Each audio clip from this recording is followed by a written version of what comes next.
Hi friends, అందరూ బాగున్నారా? ఈరోజు మా నాన్నమ్మ స్టైల్లో బెల్లన్నం ఎలా చేయాలో చూడండి ఫ్రెండ్స్. నచ్చితే లైక్ చేయండి, షేర్ చేయండి అండ్ సబ్స్క్రైబ్ చేయండి ఫ్రెండ్స్. అండ్ కామెంట్ కూడా చేయండి.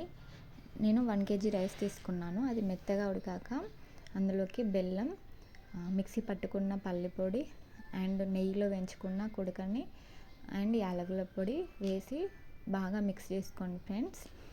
అట్లా అరగంట సేపు సిమ్లో ఉంచి బెల్లన్నం చిక్కగా అయ్యే వరకు ఉంచండి ఫ్రెండ్స్.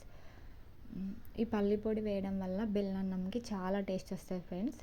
మా నానమ్మ ఇలానే చేస్తుండే ఫ్రెండ్స్. పల్లి పొడి ఖచ్చితంగా తను యూజ్ చేసేది. చాలా అంటే చాలా టేస్ట్ ఉండే ఫ్రెండ్స్. మా నానమ్మ చేసినప్పుడల్లా మాకు ఎంతో ఇష్టంగా పెట్టేది ఫ్రెండ్స్. అంత టేస్ట్ ఉండే బెల్లన్నం. అందుకే మేము కూడా ఎప్పుడు చేసుకున్న ఈ పల్లి పొడి ఖచ్చితంగా యూజ్ చేస్తాం ఫ్రెండ్స్. అస్సలు స్కిప్ చేయకండి. మీరు కూడా ఇంట్లో బెల్లన్నం చేస్తే ఖచ్చితంగా ఈ పల్లి పొడి యూజ్ చేయండి ఫ్రెండ్స్.